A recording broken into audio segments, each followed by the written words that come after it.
যে একটা অবস্থা হয়ে গিয়েছে, কিছুদিন পরে এই পুতুলের মাথার চুল নিয়ে মাথায় গুঁজতে হবে। Hello guys, welcome back to my another blog. তো তোমরা কেমন আছো? আশা করি সকলেই ভালো আছো। সকাল সকাল ঘুম থেকে উঠি, হাতে নিয়ে নিলাম ভুট্টা।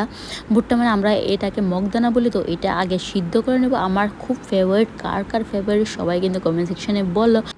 মগদানা সিদ্ধ দেওয়ার সাথে সাথে দিয়ে নিলাম কুলেহারা পাতা। ড্যাগের মধ্যে কুলেহারা পাতা সিদ্ধ দিয়ে নিয়েছি, কারণ ওটার জলটা খাবো তার জন্য। কারণ আমার শরীরে রক্তের পরিমাণটা খুবই কম, তার জন্য এটা সিদ্ধ করে জলটা খাবো। আর এটা যখন তোমরা কাঁচা খেতে পারো, কাঁচা ছেঁচে রসটা বের করে খেতে পারো, তো খুবই উপকার। আর সেদ্ধ করার থেকে কাঁচাটা খাওয়া খুবই ভালো, কিন্তু আমার যেহেতু শরীরটা বেশি ভালো নেই, তার জন্য আমি কাঁচা টাচা খাওয়া বন্ধ করে দিয়েছি। আর তারপর সন্ধ্যার সময় বানিয়ে নিলাম রুটি, কার জন্য বাবা পরের দিন স্কুলে যাবে, তার জন্য সকাল সকাল তো রুটি বানাতে পারবো না। এত সকালে আমার ঘুমই ভাঙে না, কারণ আমি তো আলিশা মানুষ। সকাল সকাল আমি এত তাড়াতাড়ি ঘুম থেকে উঠিই না।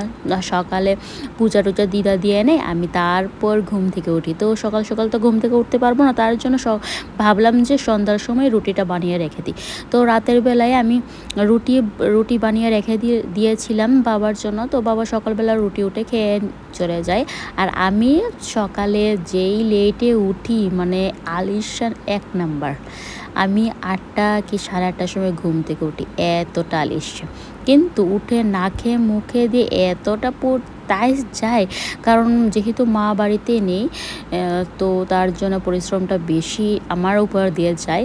তার জন্য রাতের বেলায় সবজি টবজি কেটে আমি সব কিছুই আয়োজন রেডি করে রেখে দিই। প্রায় আমি সব কিছু রেডি করে রেখে দিই, কারণ রেডি করে রেখে দিলে আমার যেমন লাগে সকালবেলা পরিশ্রমটা কম যায়, আমি তো অনেকটা সময় ঘুমাতে পারবো। তার জন্য রুটি বানানো কমপ্লিট। তারপর রাতের জন্য ভাত বসিয়ে দিয়েছি, আর তরকারি তেমনটা করব না। আর আমাদের বাড়িতে সব সময় দুধ রাখা হয়, তো দুধ আমরা প্রায় দিদা শুধু দুধ খাই, আর বাকি দুধগুলা আমরা দই পেতে রেখে দিই 2টা টোপার মধ্যে, সবসময় দই পেতে রেখে দিই। আর রাতে বানিয়েছিলাম এটা কে জানো, আমার তো খুবই ফেভারিট আলুর। যদি এই রেসিপিটা জানতে চাও তোমরা কিন্তু অবশ্যই কমেন্ট সেকশনে বলো।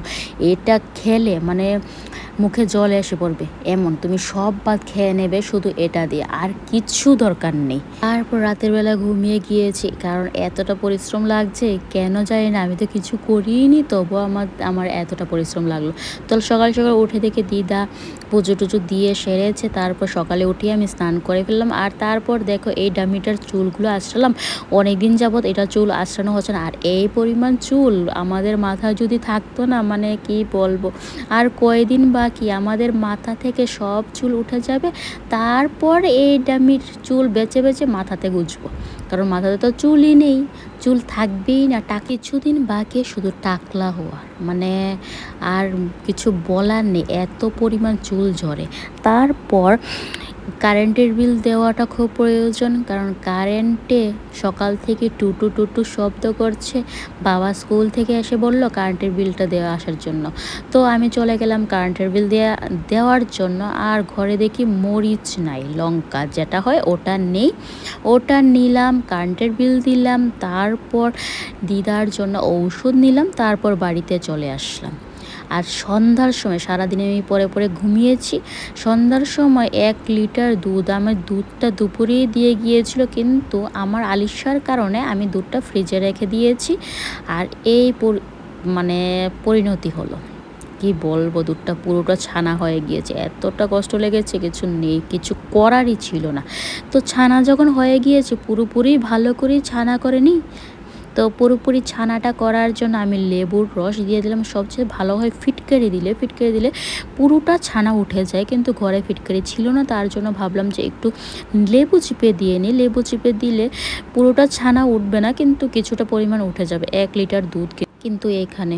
তারপর তাড়াতাড়ি করে ভাতটা খেয়ে নিলাম, ভাতটা খেয়ে ঘুমাতে চলে আসলাম।